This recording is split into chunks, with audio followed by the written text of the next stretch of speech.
Hi guys, welcome to Hanging Out on Monday nights. We've got Buddy from Chicago, Damon from Dearborn, we've got John from somewhere around Boston, Yay. Dwayne Dixon, Zombie Killer from Ohio, and Jay from Swinging Temecula, as always. Jay is with us.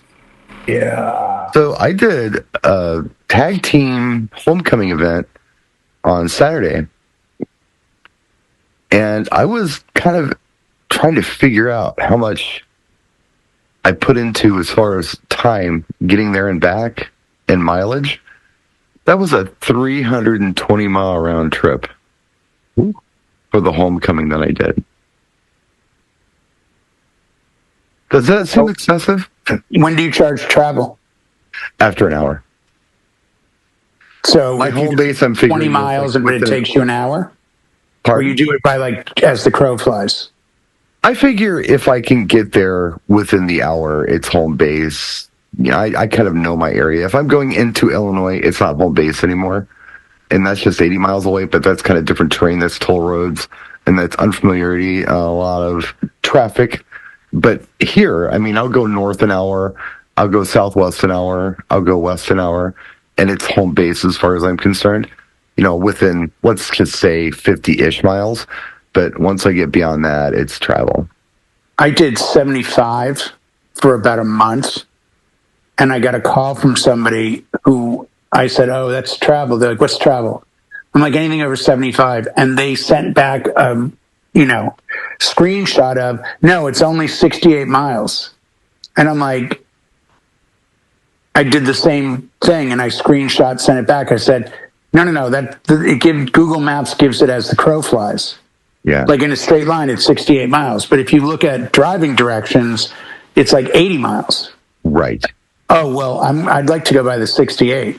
I bet you would. I'm actually... Like the helicopter. Yeah. Let me double check your date. You want to fly me in? Come on, let's do this. Not available. Well, and that's the problem with LA. I was at the Palladium last year on Hollywood Boulevard, and I had to drive 18 miles to Carson. Mm-hmm. I left Hollywood at 4 p.m.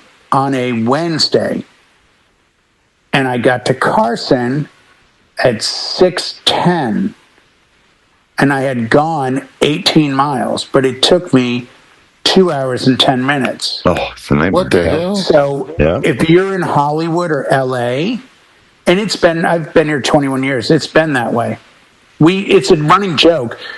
If we're in, because if you didn't, I'm not sure, so I'm just going to explain real quick. Hollywood is here, LA is here. They're next to each other, but there's a drive. But it's not that big of a...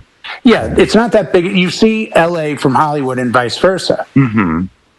But if you're in, let's say, downtown LA, and you have to go to the Don't be in downtown LA, by the way. Yeah, unless you're at the Saunders where I stayed a few weeks ago, and it's awesome, but the area is terrible. But if you have to drive to Guitar Center, it's 7 miles. And it's not a joke when you say, "I'll be back in a couple hours." Mm-hmm. Because there's going to be something. Midday car chase. Crazy. Traffic. Blocks are long, too. Blocks are really long out there when you get into LA. Well, yeah, and I talked to you guys. Yeah, I fell asleep in the chill room that night. When I was in Hollywood a couple weeks ago, or last week, whenever I was there recently, they suddenly closed down part of Hollywood Boulevard for a DJ, Adam Port. I've never heard of him. They closed 2 blocks on Hollywood Boulevard. So as Brian said, and I asked the guy setting stage, I'm like, "What are you setting for capacity on this?" They're like, "We're expecting 50,000. I'm like, oh. But they'll do stuff like that. So now you can't drive up Hollywood Boulevard. If the Emmys, the Oscars, the Grammys, that stuff happens in Hollywood, you can't drive for blocks. You take Sunset. Well, yeah, you can. But again, it's you and everyone else. So it feeds, right. It begs the question, how do you base your travel on the knowledge of what it's going to take, which it sounds like you do, versus me that stupidly said 75 miles. Yeah, if it's crystal clear at 2 a.m. and there's no one on the road, sure, that's easy. But Well, I've Buddy now can. changed it to what you do and say, you know, that's going to take me 2 hours to get there. Well, Buddy knows exactly what I'm talking about here. I did a gig the day my father died, and it was in the Loop, like right off of the Loop, just west of downtown. But you had to go all the way down to the Loop, like you're looking at Sears Tower. And Oh, so you're in Chicago. I had to drive from here to Chicago. That's 80 Okay. miles. Right. Whatever, you know.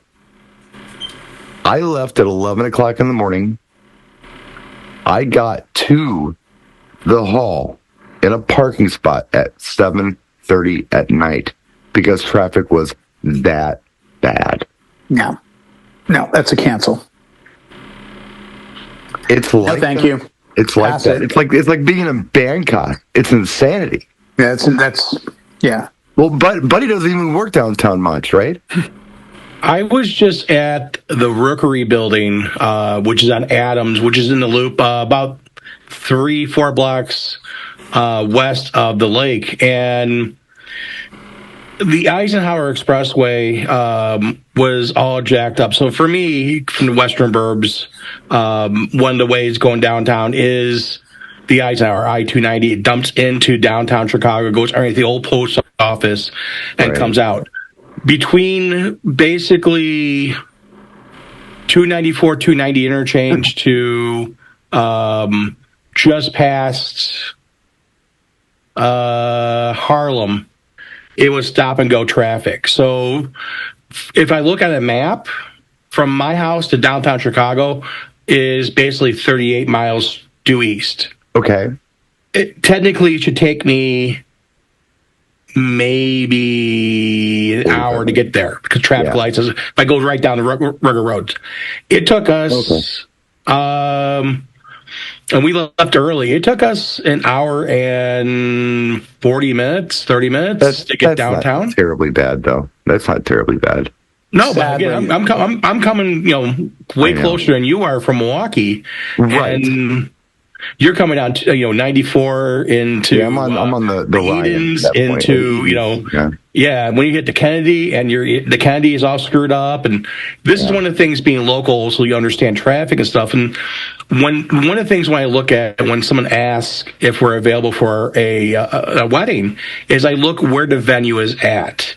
How difficult is it to get to it? If it's very difficult to get to, okay, then that's when I look at, do I need to get a hotel room? If I need to get a hotel room, do I need to charge for that? Not this past weekend before that, I had back-to-back, one in Kenosha, one up near the Channel Lakes.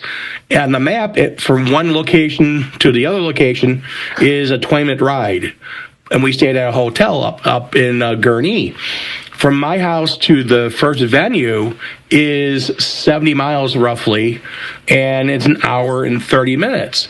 We decided to stay up there due to the fact that it's more convenient and it was closer to the other venue than coming back all the way back home and going back and forth. Sure. So that's one of the things when you look at when someone asks, hey, are you available this date? You should be asking where is the wedding at? Where is the event at? Where's the party? Because if you know your local area, you know how long it gets from this point to that point. Is it worth going? And do you have to charge a fee? Is there other things you got to charge? Hotel, food, lodging, whatever. But you need to know where you're going. And very simple, like Jay was saying, driving down, 15 miles in L.A. And again, Brian, you lived out in L.A. You know how traffic is out there.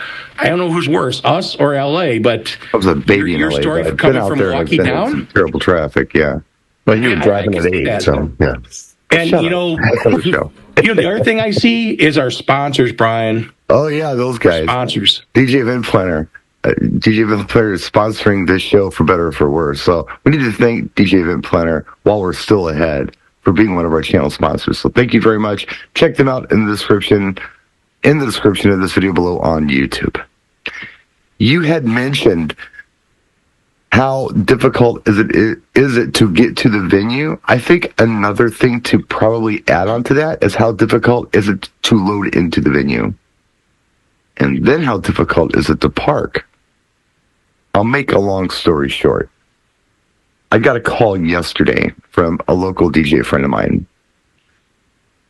They had a gig downtown, and there was an emergency with a laptop. They needed a laptop. I'm 3 miles from downtown, so yeah, let me help you out. So I jumped in my truck, and I ran down there 3 miles and brought a laptop in and got it all hooked up for him. It doesn't sound like that big of a deal, but I had to pay $20 to park just to go in and drop this laptop off. So, I don't know, those are the kind of things you got to think about whenever you're, agreeing to go anywhere. It doesn't matter how far away it is. How difficult is it to load in? How difficult is it to park? That's something I think about, too. Dwayne, do you run into this kind of stuff in your part of the country? Yep. It's usually, since most of my DJ gigs, like weddings and stuff, come from people down near Columbus. Okay. That's like a good 2-hour drive. Right. So I always try to add a little extra in there for that. And then as far as having to pay for parking, I find that to be an issue when I'm closer to downtown. Trying to find a place to park and a safe place to park. So yes. I can make sure that when I'm loading or packing back up after the gig and I'm the only one there, I'm not constantly looking behind my back trying to see who's going to come out. So those are my issues. Yeah. One other thing also, when you talk about parking there, Dwayne and Brian, the one thing like we did with the Rookery building, because my van does not fit in a normal parking garage, is 9 feet tall. That's the only bad thing about having a Sprinter. Yeah. So we rented a small minivan because the parking garage is only 6.5 feet tall. Sure. So you can't even fit like a U-Haul truck or something like that in there, something smaller. A van. So we rented a Pacifica, and we were able to fit everything in there for the wedding. But that's another consideration you got to look at. That was additional cost that we had to pay for a rental from Friday all the way to Monday because they're not open on Sundays, and we can't drop it off the vehicle on Sunday, so we got to wait all the way to Monday to pay for that vehicle. So that's another thing to consider. Do you have the right vehicle? Right, or trailer. Can you park a trailer? Because that's always tough, too, anybody who has a trailer. That's the other thing. A lot of guys have trailers. Damon, how far are you driving for your average gig? My average gig is about 35 miles. Okay, that's average. Yeah, that's average. That's my every Wednesday and Friday gigs. Is that Ann Arbor? Yes, that's Ann Arbor. Okay. So it's about 35 miles How from far my door. How far have you had to go for a gig? I used to do a Thursday night up in Flint that was about an hour and 15 minutes away. You did Flint? You did in Flint? Yes. Dude. Don't drink the water. You're a gangster. You are a gangster, dude. I drank a lot of that water. This was before everything broke about the whole water. So I was ingesting the water and I didn't know it, so. But no, I mean, this was one of those venues that I really wanted to be there. I was doing it every Thursday night. The owner took over a strip mall. So literally one club was like 25 and older, and that held about 600 people.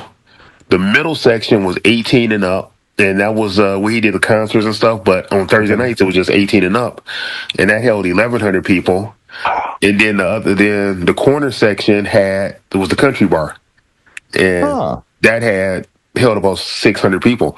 And it was jam-packed every weekend. So, I mean, we had the radio stations, 3 different radio stations were there almost every weekend. So this was a gig that you almost wanted to do. Right. Right. But yeah, so I used to do that every weekend. That was about an hour and 15 minutes. So, yeah. That was probably like the farthest I really drove on a consistent, basis. But yeah, so...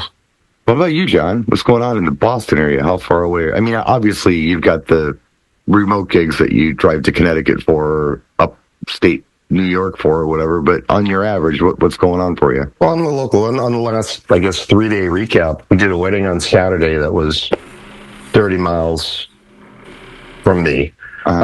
Saturday, it's a little better, but we have the curse now of anything you're trying to get to the North Shore, you have to drive past this place called Salem. And it's the Halloween capital of the world. Right. It's 18 times more traffic than there usually is. But that wasn't bad. And that's usually the Saturdays and Sundays, you can get places relatively quick. This morning, I had a setup that was on the North Shore, up Gloucester. You heard of like Gorton's fish sticks and stuff? Right? Yeah. Up there. That's where they're made. It's only 45 miles. It took an hour and a half. But the first 10 miles took almost a whole hour and a half, and then the next 30 miles was 15 minutes.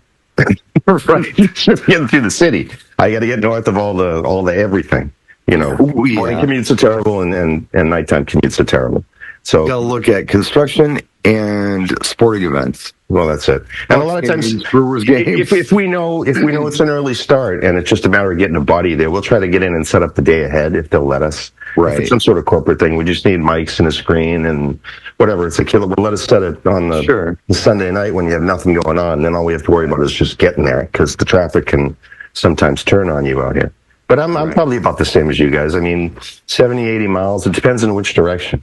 I mean, I'd be in the middle of my state if I went 60, 70 miles west. I'd be in Worcester. I was closer to Iowa than I was Milwaukee. Can you imagine if you could take the T? Can you imagine if you had gear set up? I mean, I've been in Belmont, where I grew up, and taken a bus and a train and been at the University Club in Boston. We left at 5 after 8. We were at the University Club at 8:25. Took 20 minutes by train and bus. Sometimes it makes sense. Like when I was doing the Spirit of Boston boat, that leaves off the harbor. To get into the city at that point in time was just a nightmare. I just had one duffel bag that had a small controller, a laptop, and a bunch of CDs. And I'd just take the train and roll that like a suitcase, like I was heading to the airport, but I was going to the boat and just wheeling it on, and that's all I needed. The sound system's all built in. I just need to bring me and my stuff. Just you can go from downtown Boston to the airport in like 10 minutes on a train. And it's probably a 50-minute drive, and it's maybe 6 miles. If that, yeah. Let me ask this to the room. Yeah. I mean, obviously, when you're playing downtown events, things get strange. But if you get an event that's a little further away than you're used to traveling, and I talked about this before the show, what do you consider like your home area? Like there's no additional travel charge to go to, go this far or that far. What do you consider? How far? Like, is it a time thing? Is it a mileage thing? It's a time 60 thing. miles around, not round trip, but in one direction. 60 in one direction? How far can I get in an hour? Yeah. Yeah. Sometimes it's 3 miles.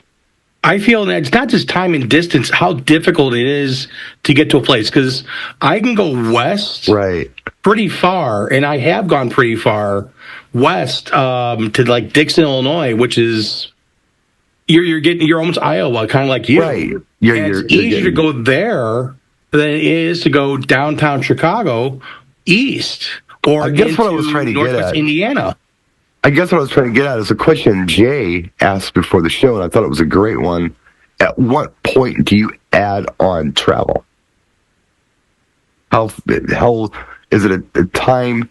Is it a mileage? But yeah, Jay's saying 60-ish. I'm just saying that because I can be in downtown San Diego in 60 miles. Okay. It's like 61 miles to get to downtown.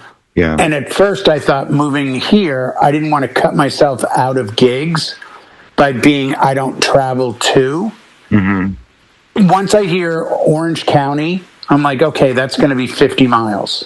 But you've done plenty of stuff in LA County too. Oh, yeah. But LA and Hollywood and gigs and Westlake, those are gigs that if it's a work gig, I always get a hotel. That's why I'm talking about mobile and stuff. But even mobile work, some of them have been hotel gigs where I've said, hey, you know what? Because of traffic, on a Friday to get there for a Friday, I did a Friday wedding in Westlake, and I left my house at 10 a.m.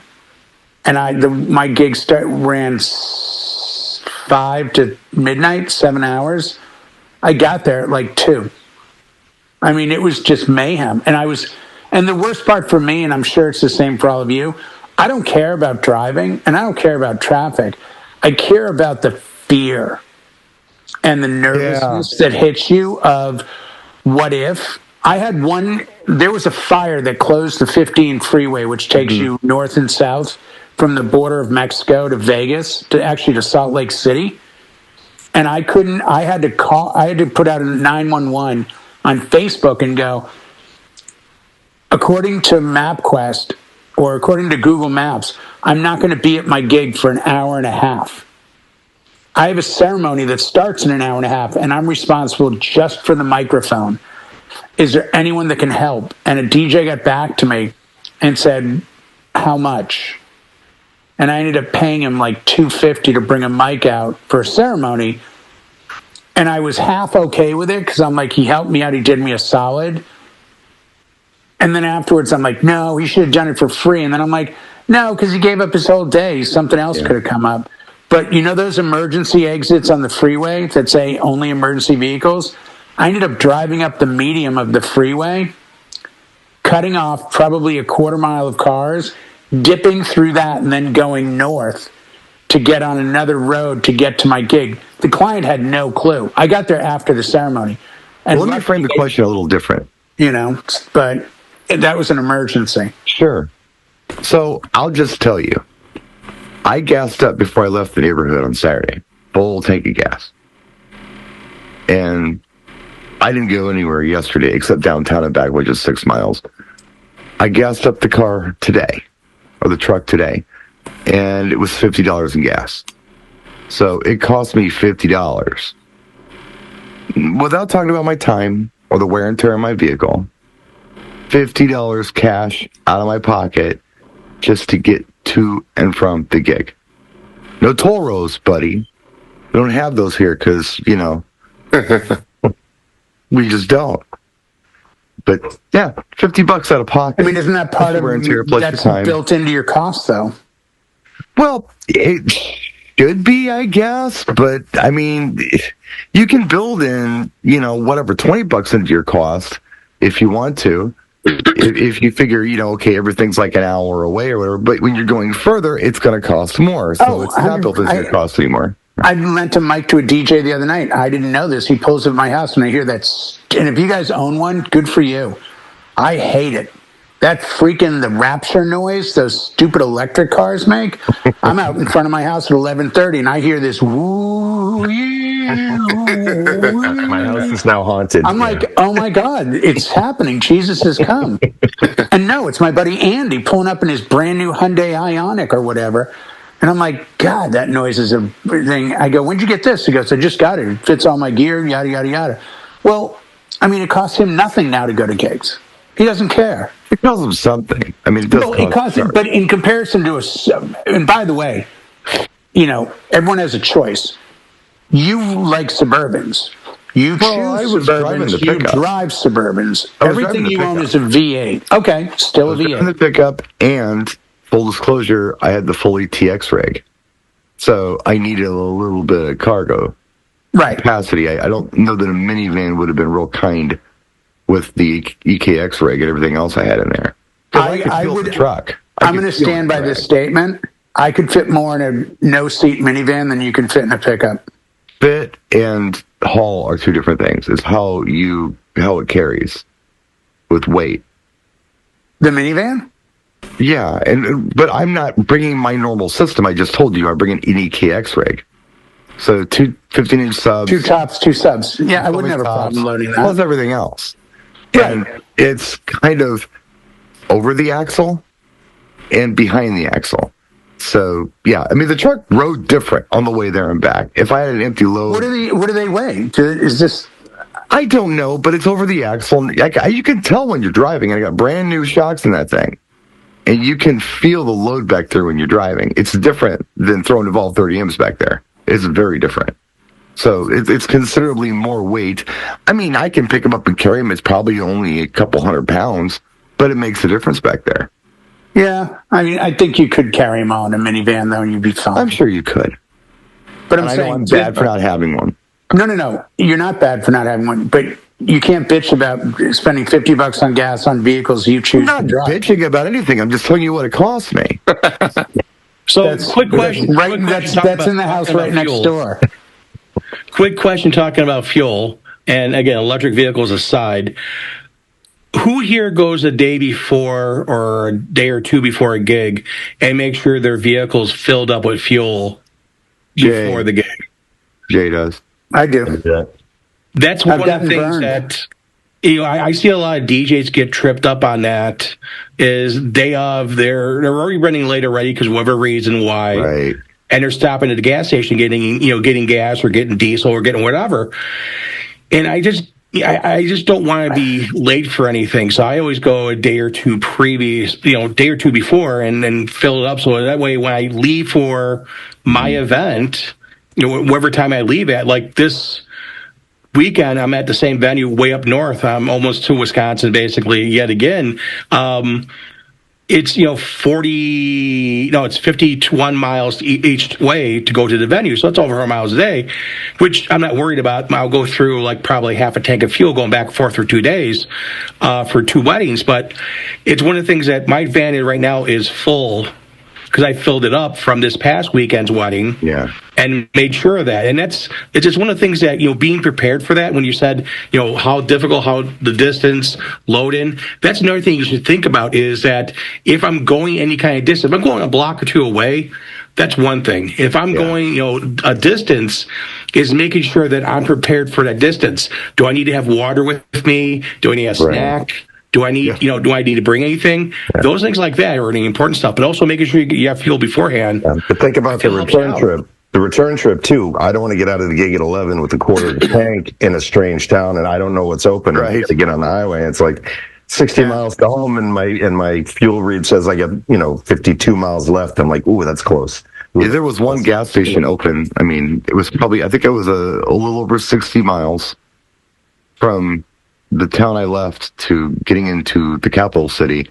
I think there was one 24-hour gas station on the way, and it was closer, to like maybe 10, 15 miles from the capital city. So yeah, have gas when you're out that far. Do you guys tell people you're adding on for different venues?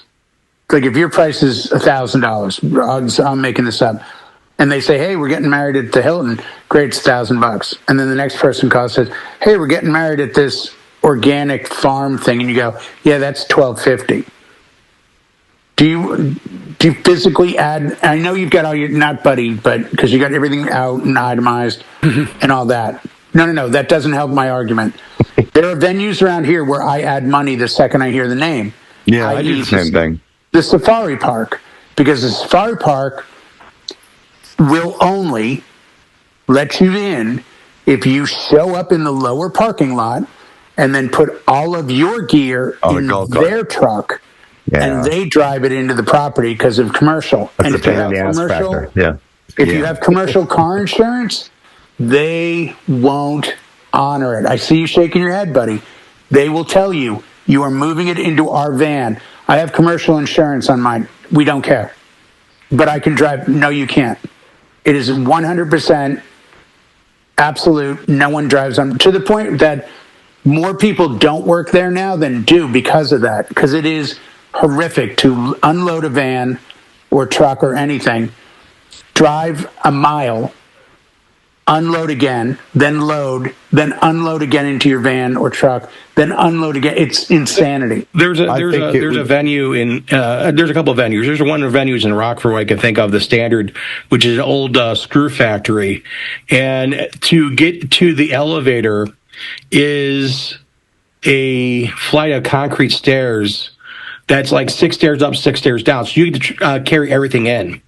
So I do charge an extra fee for that because I'm going to bring one of my employees with to help facilitate that. And depending on how elaborate that is, if I need to bring 2 employees with, so there's 4 of us, again, I got to charge them because of the elaboracy of what they want. And that's one of the things that, I have my pricing out there, but when I run into those things, I tell someone, oh, yeah, your venue, because of the uniqueness of it, and because I need additional hands, there's additional charge for it because of the fact that it's a complicated venue, and I will walk through with them. But generally, usually, most people are like, "Oh, okay."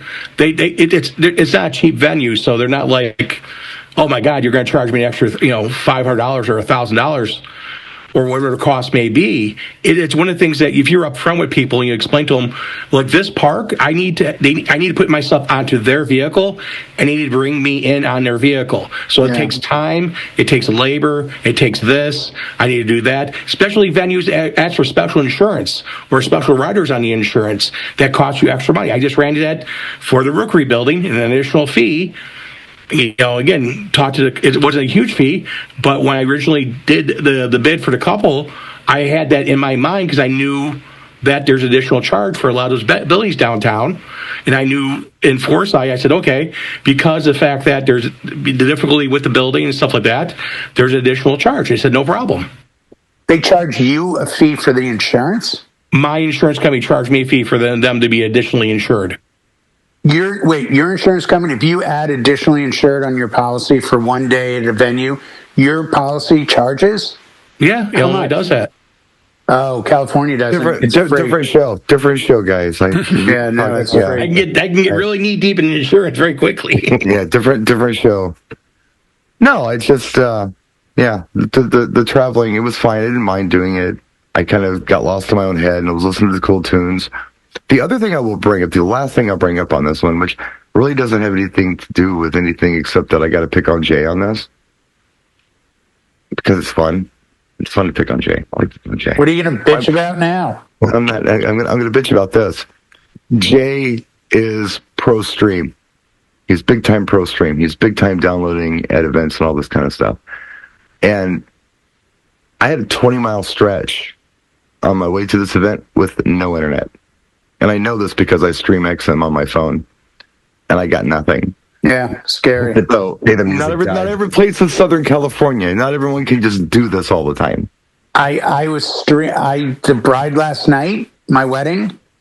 Hey, the new Taylor Swift album came out like last night. I said, yeah. She goes, any way you can play these 5 songs on it? I'm like, sure. Go to the internet.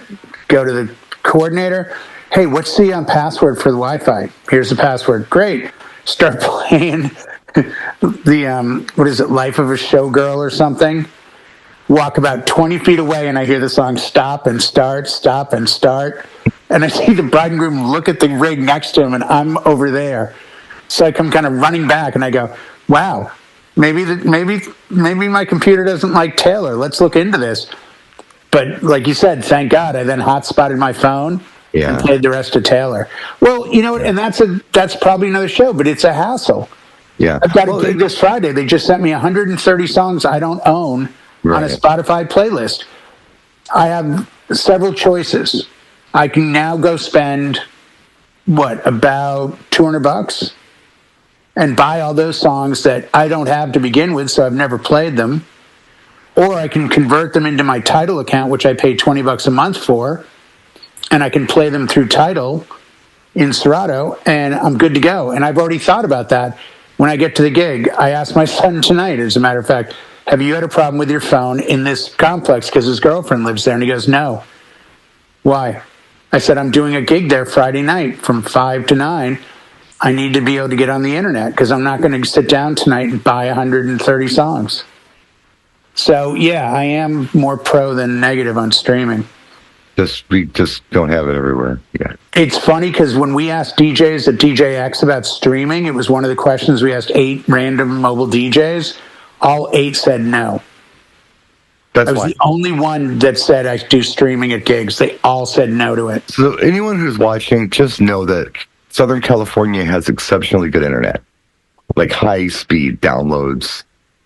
Or you cache them ahead of time. You put them in the cache so you know they'll play. Do that at home before you get to the gig. I can't. Tidal doesn't cache. Yeah, you got to just let that one go, Jay. He's not going to like that one. No. It's not a like thing. It's that the programs I use. It's not working for you, what you're doing. Yeah. No, yeah, they don't offer that service. What you can do is download the playlist on an iPad, and you can play it offline. You just can't play it through DJ software. Mm.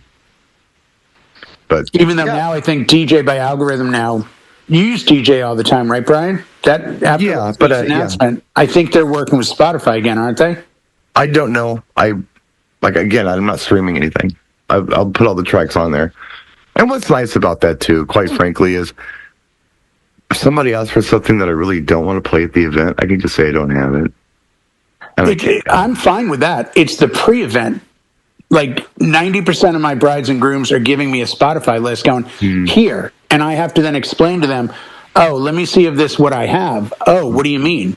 Well, it's not legal to play from Spotify. Now it is, of course. They announced last week they work with Rekordbox and Virtual and Serato. Yeah, but So, all your yes. brides and grooms don't know that, though. You could still say, well, I can't quite do that. But here's the catch, Damon. Are we then going to start going backwards on the view of clients because they're on a forum somewhere going, man, can't believe my DJ can't play all this music that I have on my phone. What's the problem? And start that little new ball rolling down the hill of, yeah, DJs aren't really that necessary. Why don't I just play it off my phone and have my brother make the announcements? That's my fear. join us tomorrow night where we'll talk more about this and that kind of stuff on the music show. Thanks for joining us, everybody. Thank you so much for being here. We're going to hang out for a while and vent and have debates and all kinds of fun stuff. You're always welcome to join us for the pre and after shows too here on djntv.com/chill. Come on in and join us anytime on Monday.